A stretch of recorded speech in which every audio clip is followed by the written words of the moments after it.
So I'm going to be talking about a few subjects, just kind of where I'm at right now. I just booked into the KCI Lodge Hotel.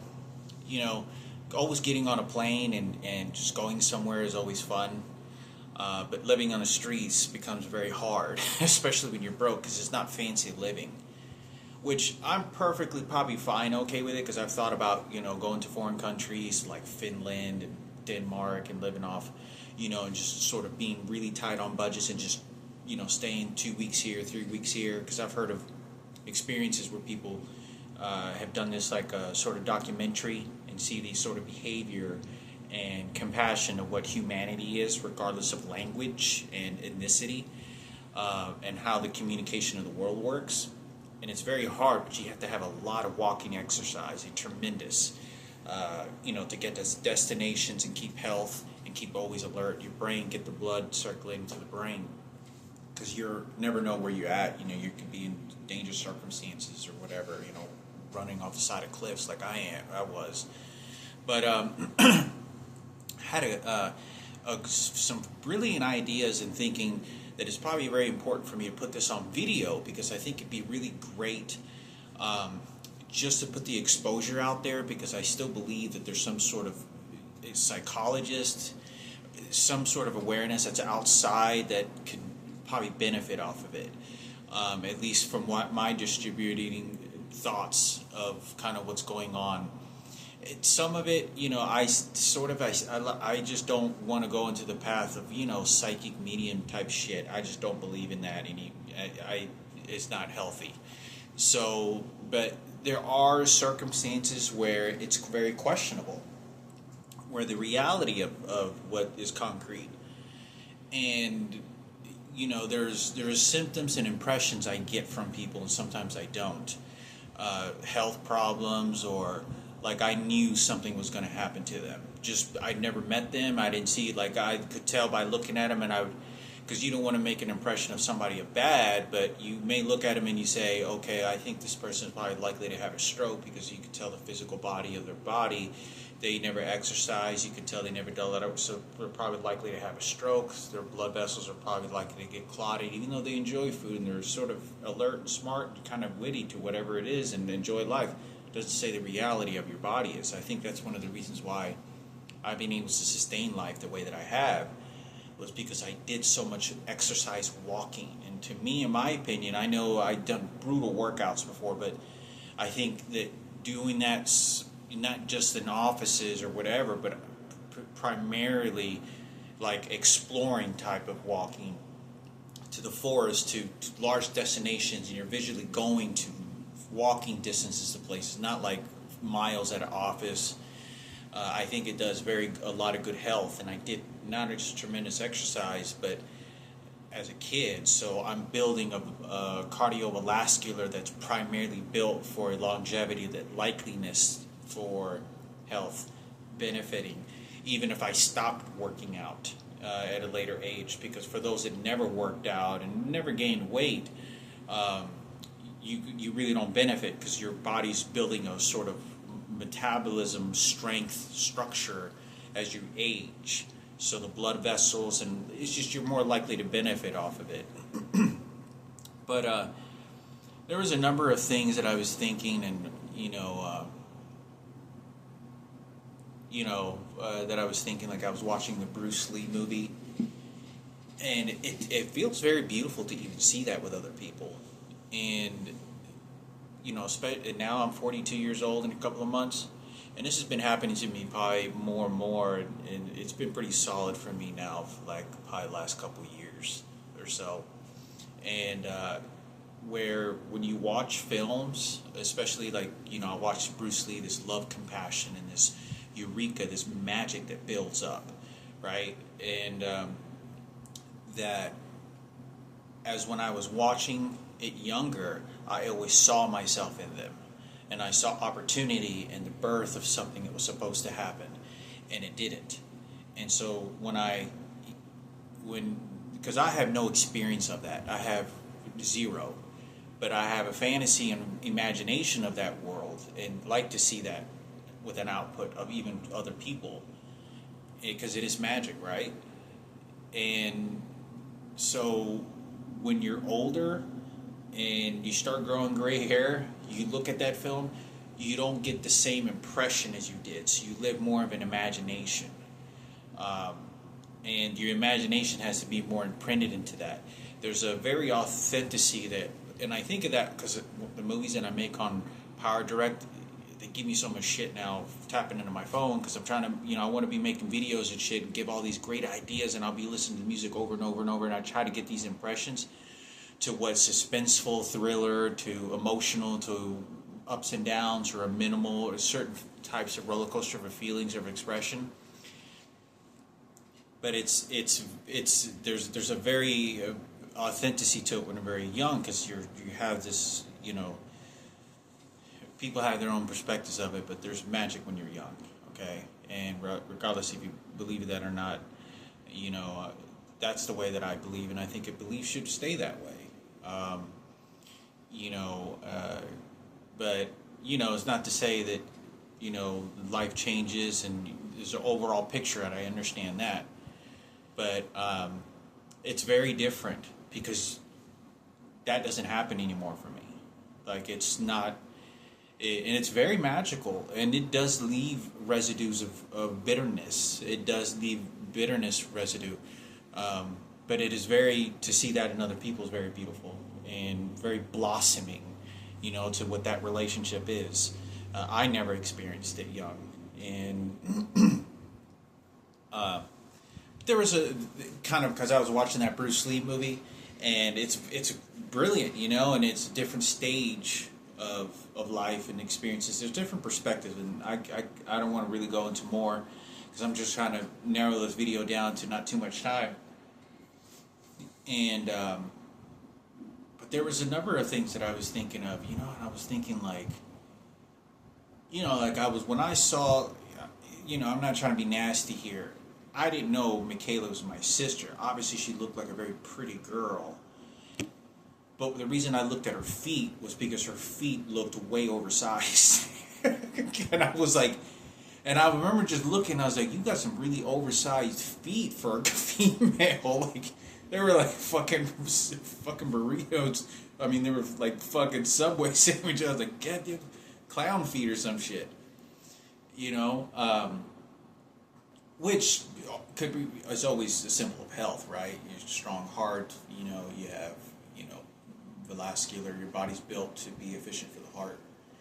But, so, anyway, and I was thinking, like I saw Donald Trump in this video, and I remember, this was like a year and a half ago, and he turned around, and he was like, you disgusting motherfucker. But I got this impression that he was sort of talking about someone that had done something really fucking disgusting and bad. Like holy shit, this whoever fucking did this shit it was really nasty. And I got this impression that it had to do with something maybe with like Patricia or something. And I thought, nobody knows, especially me, because in the psychological world, it's out of my element to understand how they repair things. Obviously, there's a lot of studies, and for those that can't study, somebody comes up with a plan that's effective, and then that's what you get in life. It may not be the right one, but it was effective, right? And the human experience, which is very nasty, because when you leave it up to someone else, you're going to get a diarrhea life, and that's what happens. But I was thinking, what happens if my biological father had other kids that he doesn't know about or knew about? And so Patricia Gardina was really my biological half-sister. And somehow, of all the chaos, someone targeted that person. Ends up having a sex change. However this person's situation is. Because that's why you have to introduce Michaela. That's why you have to introduce these very specific situations. And my mother or her twins would never think that or know that. Because that's such a tragedy, even at a higher scale, that you would even have to protect that. Because you're about to hear more bad news. And so when you're trying to concentrate on the sort of stretching out the behavior and emotions and mental digestion to keep it healthy and have the human experience as best way that the subject can have it, with you applying whatever pulling strings that you can, then that's the best that you can do, because the situation is already tragic, right? Because when you go to a hospital and you see a burned victim, they don't just throw you to the gas chamber because you're leftovers. When you die and you want to donate your organs, they take out your eyes, they take out your heart, and they take out your vessels, whatever it is that they could scavenge, whatever out of you, because they did it to me. You know, they came into the hospital and they said, if you die, can we come and strip you, you know, like a junkyard? You know, and I agreed to it, you know, take whatever organs you want, whatever you can use it, whatever's left over in my body, you know, to have somebody else live, because I'm just going to go, you know, I'm going to go back into the, you know, evaporate anyway. So,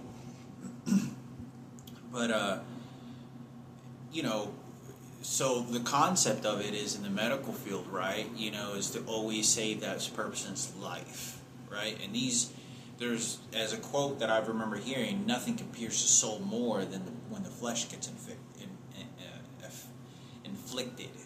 So we think of these emotions and all these different things that affect us, right? And those can always be repaired with time, a lot of the situations. But when you lose limbs and shit, that's piercing to the soul, you know, what we think is a soul, right? The concept of the soul, what we think, most of us think of what the soul is, or just a base concept of it, you know? And so I was thinking maybe that's why you had, you know, Michaela jumped into the picture of the situation, because it was that bad, you know, and you have a number of psychological things that you have to do because it's such a tragedy to the highest scale. I mean, how could you fuck your own sister if that was a fucking case, and you're infected with HIV and now is dead and has amputated fucking limbs? And how the fuck did this happen? You know, and remember, a fly, and I was correct, just a few miles off, a fly can smell with the general smells 8 to 10 fucking miles. And if it's extremely concentrated, depending on which wind direction and a few different elements, hills and whatnot, it's more than that. But with general potency, when it's really compact potency, it could smell up to more than 10 miles. That's the estimated 8 to 10 miles. So that's what general decomposition smells. And it doesn't state whether it's just dead corpses, but trash. That's why every time you walk near a dead body, rodent, you almost guaranteed to see maggots. It's almost like it's almost evident. I used to always think they show up out of fucking nowhere, because I was like, how the fuck does every fucking you know? But so in the idea of that situation, I was thinking, you know, the idea of that particular situation is yeah, I've yet to even find out. You know, my biological father, from not even knowing that was his kid, and nobody ever told him, because, you know, I don't know if he's still alive or not, but there are men in this world that how we get bred and how we understand surviving and how we get taught is going to teach you to what survival mechanisms you'll start using. And if you understand you're just a man and that's what you get, you need to sex babies and you're okay with it, then that's what you do, and you start getting bred to do that, because then the guys that are not straight want a family, or how the concept of, there's many facets to that, then that's what you start doing. And that's not to say that that's not a factor. That's not something that could have happened. And you know, I'm not trying to jump into the rabbit trail of situations, because I was just brainstorming a number of things. And but I thought that was kind of a subject that I wanted to talk about. The other subject I want to talk about is I have to book my bus to Lawrence, Kansas. So here's the situation. So I'm thinking to myself, if I go to Lawrence, Kansas, there's 100 people there. It's pretty packed. I've been there like 3 or 4 times already, and I'm probably going to get tired of the same viewing of the same shit. So I'm thinking I may stay there the whole time. I don't know. first thing objective, find a job. I'll have to buy the Lindsey Vaughn book some other time and finish reading. It was supposed to be a simple read, but I needed, at this point I took the book all the way across the United States.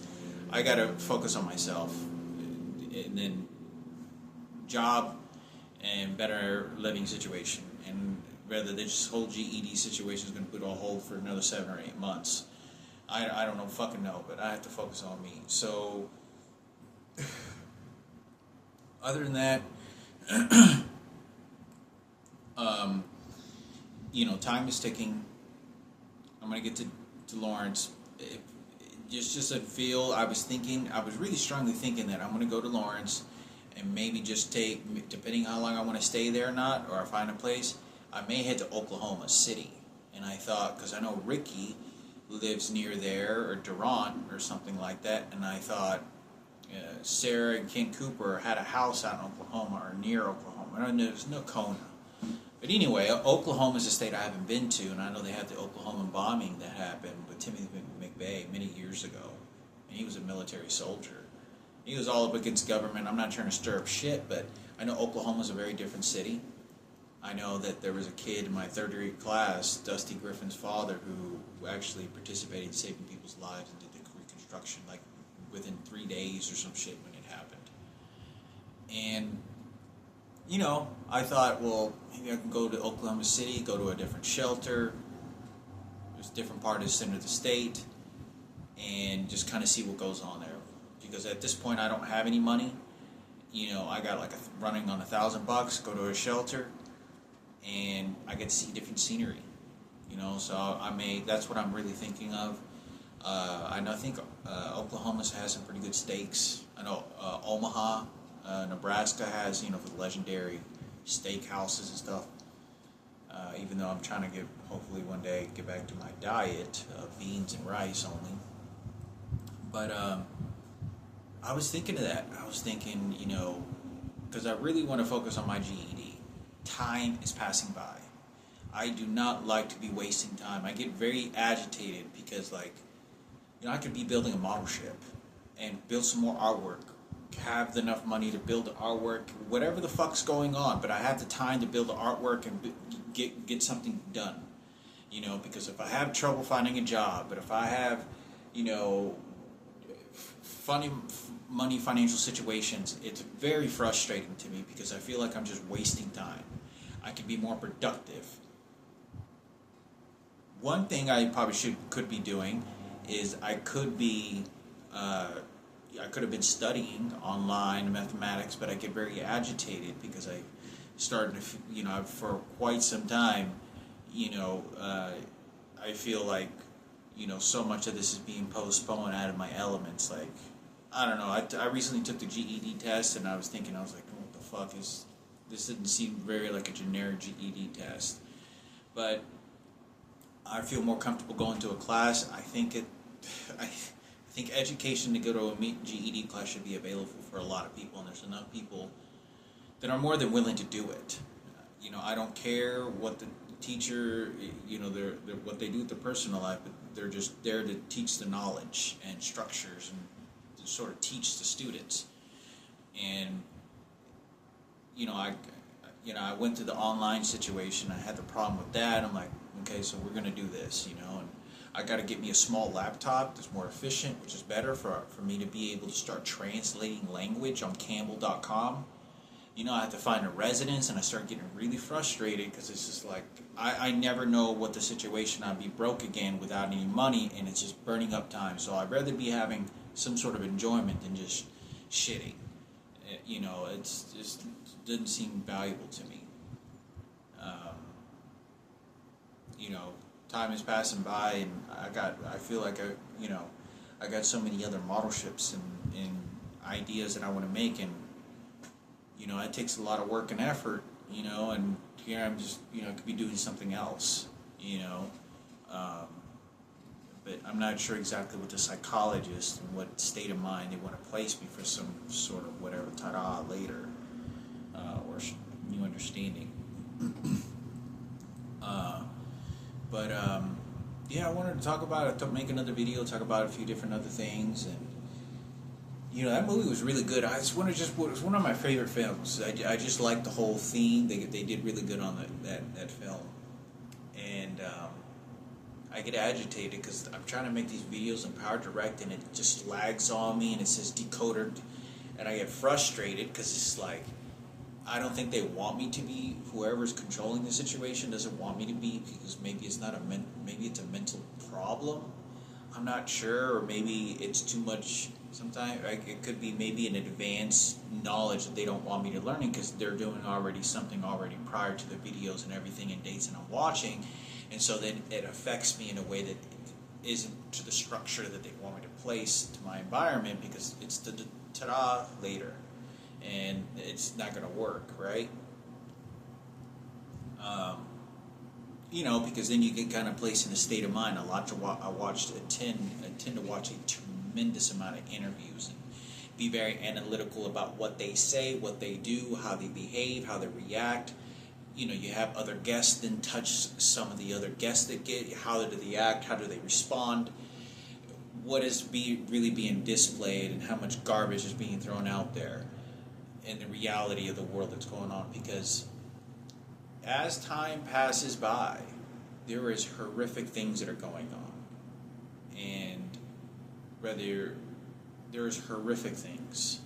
There are children, huge numbers of children in foreign countries that are fucking mutilated and fucking raped beyond anything you can imagine, and sexual orgies. You know nothing about that, and you're just going out and having a good time, and you're going to be deceased one day. So am I. And it's important to have that purpose. And for some people, they lived a different path. It's sunshine and flowers and music, Michael Jackson shit. But for me, it wasn't.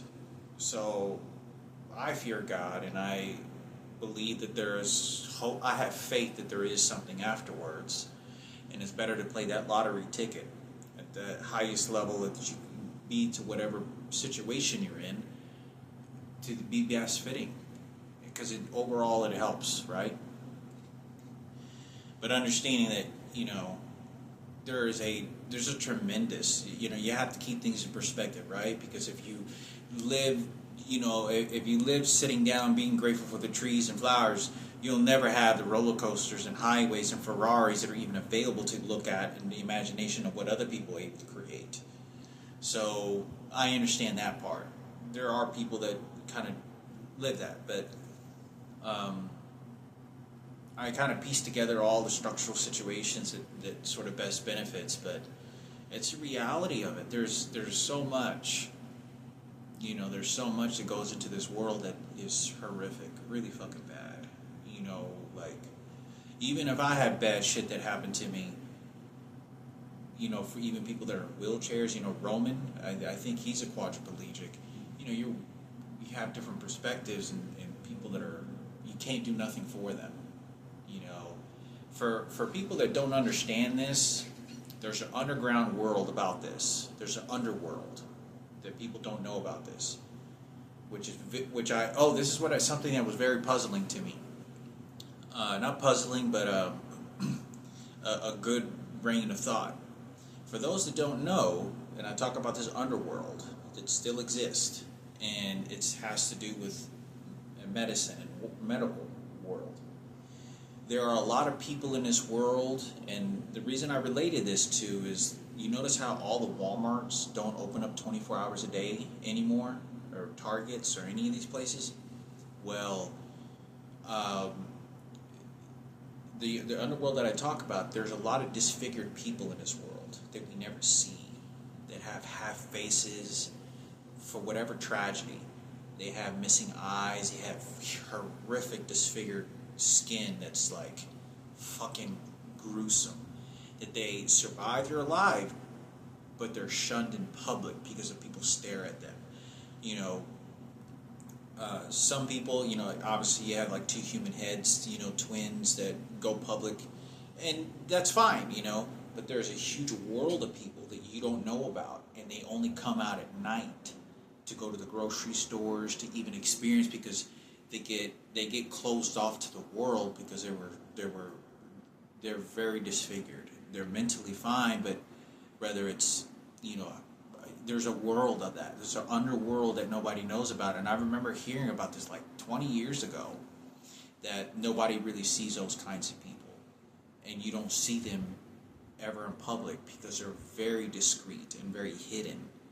And when I talk about disfigured, like, you know, people without noses that are in public, or, you know, deformed faces that are horrific, and it's been known for people to live like that, you know.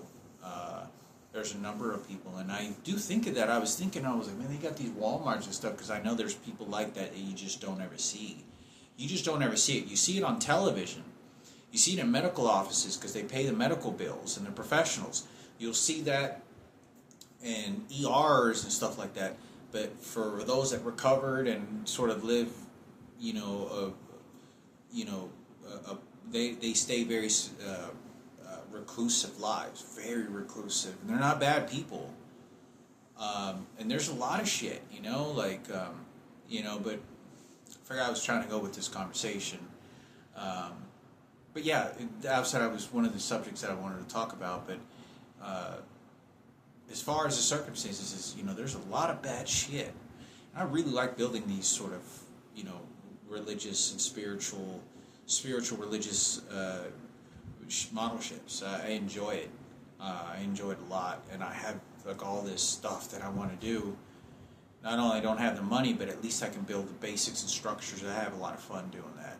And you know, when they don't let me build these direct videos, and then I want to build boats, I'm like, I'm just wasting time. You know, I feel like I'm wasting time, and I get pissed off when I can't have a job. You know, I used to be extremely fit and work out. I mean, like anybody, like, I still remember, you know, the discipline that I had so many years ago. I remember being 16 years old, and I was juggling a soccer, you know, and I was 16 years old, and I had known Richard for 5 fucking years, and little John and Roman, and Richard was like, holy shit, what the fuck, you know, and I'm doing like karate kicks at sharp pinpoint, you know, like, and I didn't get there. I just wasn't a person to brag about that. It was all about practice and balance. You live that at every footstep and way of life. So everything in ligaments is strength and build. Even though you're not going to be a karate artist, it makes you that much more better to survive, fitting, and carry your body in sort of well structure, so that you think more healthy and you're more brilliant. But you know. And you know, it's I got to keep things in perspective and understand it to everything, and you know, kind of going on. And I know I'm kind of rabbit trailing to a lot of different subjects, and just, you know, because I wanted to throw this out there, and I was thinking also of Frankie. I was thinking that for some reason I thought maybe that was a recording device that was just sort of mimicking his voice. I hope it wasn't. But in order to protect the assets of things, it's hard for me to believe, because that is way too much shit. I'm telling you, like, what I was watching, you know, what Frankie was going through, his perspective, he didn't have any friends, but he was okay with hanging out with some, like, there was open doors for him to sort of socialize, but you just can't be cooped up like that as a kid. And your social behavior being controlled by teachers and shit like that, what they're doing to you and what's happening to you, and what my mother has to, and I'm telling you, it's not because of my mother. The stakes are so fucking high for my mother. You want to live, or do you want to go fucking outside? Do you want to go to Mexico and see what the fuck they got over there, or do you want your room in video games? Braces, but shit, you're gonna have your ass ripped open. You know, it's like, it's very difficult, because it's not me. You know, for those that knew, I didn't have a problem yelling. There were times in my life, there were plenty more than times I didn't have pointing out the wrongs and shit what my mother was fucking doing. And I know it's easy to attach yourself to, oh, that's mommy, just mommy. Yeah, you know, and I was like, there's no fucking way. I don't believe that you could fucking. You're not only just a ticking time bomb for yourself, but what you're gonna leave, the residue when it explodes is gonna fall on me and Julian and the immediate family only. That's what that is gonna happen. And there's no, there's so much irregulated shit, but I nobody gave a fuck, because you have too many fucking people that were horrifically. I mean, you're a kid, and it's hard for me to understand how much attention was going on and something like that happened and then trust anything else again. Because there was enough eyes on there that just said, fuck you, I don't care. I'm going to get my Michael Jackson, and this is about, hip-hop and forgiveness, fuck you, and then the race power shit. And, he didn't have one fucking friend. I mean, he didn't have nobody. Nobody at all. Like, I'm telling you, I knew Frankie's schedule. I knew his fucking pinpoint schedule. In and out that door, MJ Designs. He drove his truck. He had his little school box where he kept, his money up on top of the, his closet. I knew the little Sony yellow radio he had. His comic book cards. I knew what he had. I mean, I knew his schedule.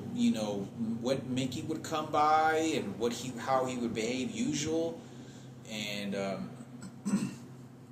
there was nobody.